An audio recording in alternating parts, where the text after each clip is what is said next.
Y como hay que empezar por algo, yo he decidido hacerlo por las válvulas de vacío, que es una tecnología que en teoría hace décadas que está obsoleta, pero que todavía nos puede dar bastante diversión y además nos puede enseñar mucho.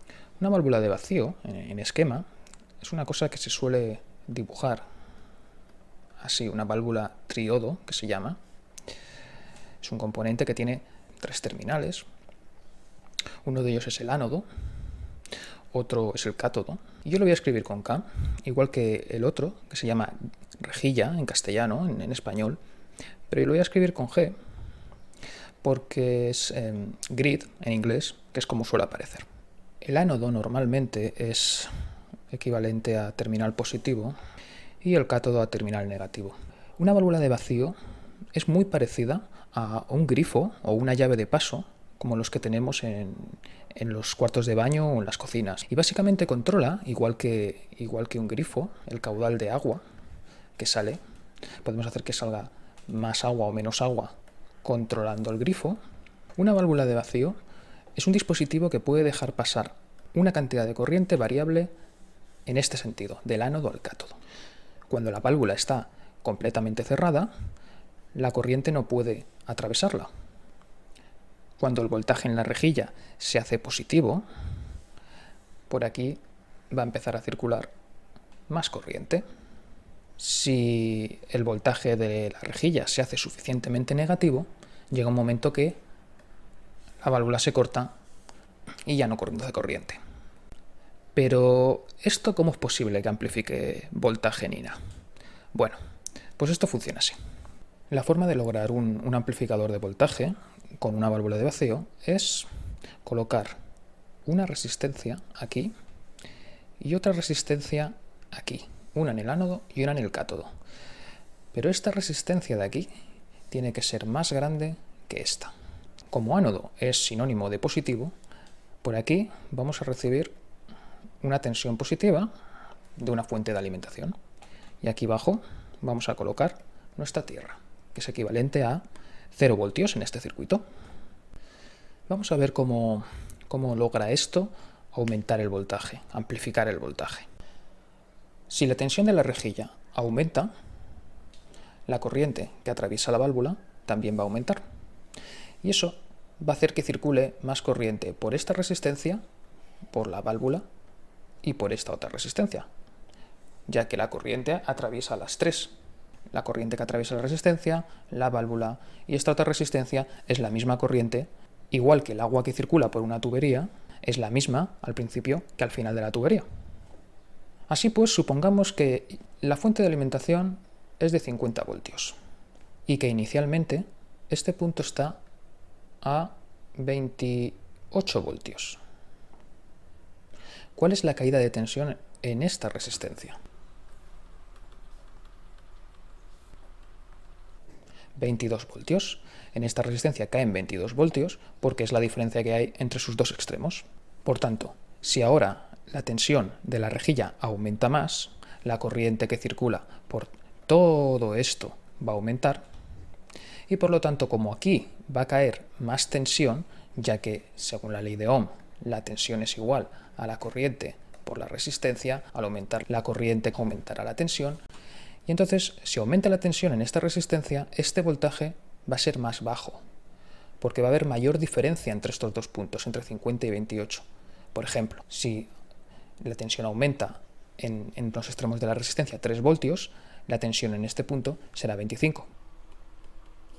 Del mismo modo, cuando la tensión en la rejilla disminuya, también lo va a hacer la corriente que circula por todo el conjunto, elevando esta tensión a un valor más alto, porque al pasar menos corriente por esta resistencia, la diferencia que habrá entre 50 y este punto será más baja y por lo tanto la tensión en este punto se irá acercando a los 50 voltios de la tensión de alimentación. Así pues, cuando la tensión en la rejilla aumenta, la tensión en el ánodo disminuye. Y cuando la tensión en la rejilla disminuye, la tensión en el ánodo aumenta, provocando que las tensiones aparezcan invertidas en contrafase. Cuando sube en la entrada, disminuye en la salida. Pero esto no importa, Lo importante en corriente alterna, esta diferencia entre este pico y este pico, y entre este pico y este pico o valle, depende cómo se mire, y lo único de lo que nos tenemos que preocupar es que la variación de voltaje en la entrada quede amplificada en la salida, o dicho de otro modo, que la tensión, la variación de tensión en la salida sea mayor que la variación de tensión en la entrada. ¿Y eso cómo lo podemos hacer? En primer lugar, es importante que esta resistencia sea mayor que esta resistencia. ¿Queréis ver cómo se diseña una etapa de amplificación de voltaje con una válvula triodo? Vamos a por ello. Y no vamos a tener que utilizar fórmulas complejas para calcular el valor de las resistencias, porque vamos a utilizar este gráfico que aparece en la mayoría de los manuales de las válvulas de vacío y que nos va a relacionar la tensión que hay entre el ánodo y el cátodo, nos lo va a relacionar en el eje horizontal con la corriente que atraviesa la válvula en el eje vertical. De manera que si en el ánodo tenemos, por ejemplo, una tensión de 51 voltios y en el cátodo de 1 voltio, la diferencia de tensión entre el ánodo y el cátodo va a ser de 50 voltios. Y por lo tanto, estaremos en este punto de aquí del eje horizontal. Y ahora nos tenemos que fijar en todas estas curvas que están aquí, que corresponden a tensiones del grid respecto al cátodo. De manera que si el grid está a 0 voltios, la diferencia de tensión que hay entre el grid y el cátodo es de menos 1 voltio, porque el grid está a 1 voltio por debajo del cátodo. Y por tanto estaremos en esta curva de aquí. Y lo único que tenemos que hacer para encontrar la cantidad de corriente que está atravesando la válvula en este momento es encontrar la intersección entre estos 50 voltios del eje horizontal y la curva de grid, y más o menos serían 6 miliamperios. Venga, vamos a darle un valor a esta resistencia. Para ello necesitamos conocer cuál es el voltaje de la fuente de alimentación. En este caso voy a hacer que sean 100 voltios y ya adelanto que las válvulas de vacío suelen funcionar con tensiones bastante altas. Vamos a marcar aquí abajo en el eje horizontal los 100 voltios y ahora lo que tenemos que hacer es trazar una recta entre este punto de aquí y un punto del eje vertical.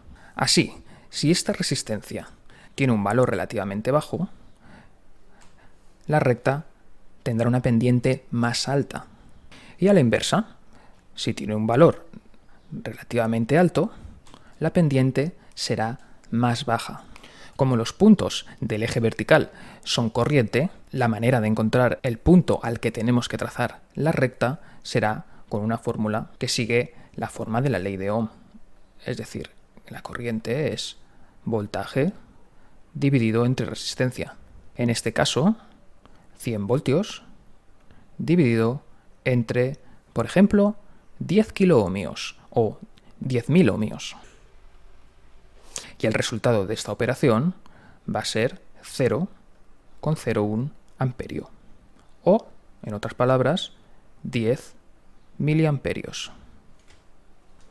Y antes de proseguir, recomiendo mucho que os acostumbréis a utilizar una calculadora científica para hacer cálculos en electrónica si no lo hacéis ya, porque os va a solucionar muchísimo y os va a facilitar un montón todos los cálculos que hagáis en electrónica. De manera que en vez de escribir 10.000, tendríamos que escribir 10 por 10 a la 3. Lo cual quiere decir, este 10 a la 3 quiere decir que hay que añadir 3 ceros al 10. Por lo tanto, 10.000. Y el resultado, en vez de venir en esta forma, vendría en forma de 1 por 10 a la menos 2 amperios. El 10 a la menos 2 lo que quiere decir es que tendremos que correr la coma hacia el otro lado para hacer el número más pequeño en 2 posiciones. Es decir, si corremos la coma una vez, aquí nos quedará la menos 1, corremos la coma 0,1. Y si lo hacemos una vez más, Esto desaparecería porque quedaría 10 elevado a 0. La coma la corremos una vez más hacia acá. Y nos quedaría 0,01. Y la otra forma de hacerlo, que es la que yo recomiendo, es partiendo de 1 por 10 a la menos 2, que era el resultado original, correr la coma, pero para el otro lado. Hacer este número, el menos 2, más negativo, menos 3, y correr la coma hacia la derecha, haciendo el número más alto. De esta forma. Aquí ponemos a la menos 3, y aquí nos quedaría 10. ¿Por qué? Porque todos los números que están multiplicados por 10 a la menos 3 corresponden con milis, en este caso miliamperios. Por lo tanto, cuando vemos 10 a la menos 3 amperios, sabemos que son 10 miliamperios. Del mismo modo que cuando vemos 10 por 10 a la 3, estamos en kilos, como en kiloohmios. Aquí lo tenemos. Como en electrónica hay valores muy altos y muy bajos, por ejemplo, los condensadores tienden a tener valores muy bajos, la notación científica con exponentes 10 a la menos 3, a la menos 6, a la menos 12, nos va a ayudar mucho a no tener que contar cuántos ceros hay entre la coma y el número o liarnos a poner ceros en números muy grandes. No quiero aburrir a la gente que ya sabe esto, así que seguimos. Hemos dicho que esta resistencia de aquí, la resistencia del ánodo, es de 10 kiloohmios y por lo tanto eso va a hacer que nuestra recta de carga sea esta, que une los 100 voltios del eje horizontal con los 10 miliamperios que tuvimos de resultado en el eje vertical. Ahora, para calcular el valor de la resistencia del cátodo, tenemos que saber o bien la corriente que queremos que atraviese la válvula, o bien la tensión del grid, o bien la tensión del cátodo. Una de las tres cosas. Por ejemplo, imaginemos que queremos que pasen 5 miliamperios por la válvula. En ese caso, 5 miliamperios lo tenemos aquí, y la intersección de estos 5 miliamperios en el eje vertical y la recta de carga es este punto. Por lo tanto, si queremos que pasen 5 miliamperios por la válvula, 5 miliamperios, la tensión entre el ánodo y el grid tendrá que ser aproximadamente de 50 voltios. Es decir, la diferencia de tensión entre el ánodo y el cátodo tendrá que ser 50 voltios. Y a la vez, si nos fijamos, este punto pasa por esta curva, que corresponde a menos 1 voltio entre el grid y el cátodo. De manera que si queremos que pasen 5 miliamperios por la válvula, necesitamos que el cátodo esté 1 voltio por encima del grid y que la diferencia de tensión entre el ánodo y el cátodo sea aproximadamente de 50 voltios. Así pues, supongamos que la rejilla, el grid, está a 0 voltios, lo que va a hacer que el cátodo esté a 1 voltio, porque el grid tiene que estar 1 voltio por debajo del cátodo, y como hemos dicho que la diferencia entre el ánodo y el cátodo debe ser unos 50 voltios y el ánodo siempre está por encima del cátodo en tensión, la tensión del ánodo tendrá que ser aproximadamente 51 voltios, números redondos. Y ya casi hemos acabado, porque vamos a utilizar la misma fórmula que teníamos aquí, que venía de la ley de Ohm. Vamos a restaurarlo. Esto era V partido por R, voltaje entre resistencia, y ahora vamos a reordenar esto pasando la R multiplicando y la I dividiendo. Vamos a borrar todo esto para que no nos hagamos ningún lío. Y como ya dije antes, aquí va a haber una conexión a tierra, por lo tanto, 0 voltios, la tensión en esta resistencia va a ser forzosamente 1 voltio, porque aquí tenemos 1 voltio y en el otro extremo tenemos 0 voltios. Luego la diferencia es 1 voltio. 1 voltio. Y la corriente son unos 5 miliamperios, 5 por 10 a la menos 3, lo que nos va a dar un resultado para la resistencia de 200 ohmios. Y estos tres valores, la corriente que circula por la válvula, la corriente de ánodo que se suele decir, es 5 miliamperios, el voltaje del ánodo es 51 voltios y el voltaje entre el grid y el cátodo es -1 voltio. Estos tres valores definen lo que llamamos el punto Q o el punto de operación de la válvula, y es muy importante porque va a definir cómo se va a comportar como amplificador. Y lo que va a suceder es que cuando llegue una señal de corriente alterna que fluctúe, la señal va a entrar por el grid y eso va a hacer que estos 0 voltios cambien, va a subir y bajar. Por lo tanto, si en una de estas subidas el grid se hace más positivo y llega a 1 voltio, la caída de tensión entre el grid y el cátodo se hará 0, porque si el grid vale 1 voltio y el cátodo vale 1 voltio, la diferencia es 0. Y eso lo que va a hacer es que el punto de operación que estaba aquí se mueva aquí, ya que corresponde con esta curva que es la de grid cátodo 0 voltios. Y cuando la señal que entra por el grid baje, la tensión bajará de 0 voltios, por ejemplo, a -1, y entonces la diferencia de tensión entre el grid y el cátodo ya no será de 1 voltio, o de -1 voltio, perdón, sino será de -2, porque -1 menos 1 es -2. Estaríamos aquí y por lo tanto correspondería con esta curva. Y el punto de operación se movería aquí. En esta fluctuación hemos dicho que el punto pasaría de estar aquí a estar aquí y luego estar aquí, y para una entrada en el grid de 1 voltio hacia arriba y 1 voltio hacia abajo, el punto de operación se moverá de aquí a aquí. Y lo que hemos logrado es que para 1 voltio de diferencia en cada sentido, es decir, 2 voltios en total, en la entrada hemos conseguido que la tensión entre el ánodo y el cátodo varíe entre aquí y aquí, aproximadamente entre 25 voltios y 75 voltios.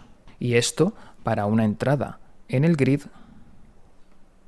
de 2 voltios. Por lo tanto, la amplificación de voltaje sería la diferencia entre 75 y 25, 50 voltios, dividido entre 2 voltios, que es la fluctuación que ha habido a la entrada, y nos da una amplificación de voltaje de 25. En otras palabras, si por el grid entra una señal alterna de +-1 voltio, a la salida en el ánodo va a haber una fluctuación de +-25. Y ya hemos conseguido un amplificador de voltaje. Ajá, pero todavía queda encontrar una forma en la que la señal de corriente alterna pueda entrar por el grid. Y esto se debe a que el punto de operación, que hemos llamado Q, está determinado por una fuente de tensión continua, de corriente continua, en este caso nuestros 100 voltios. Y tenemos que encontrar la manera de que cuando una onda de corriente alterna entra por el grid, esto no afecte al punto de operación. Dicho sencillo, que cuando la corriente alterna desaparezca, se restauren las condiciones originales, es decir, 5 miliamperios corriente de ánodo, 51 voltios voltaje en el ánodo, -1 voltio entre el grid y el cátodo. Y esto lo vamos a conseguir utilizando condensadores, algo que veremos en el próximo vídeo.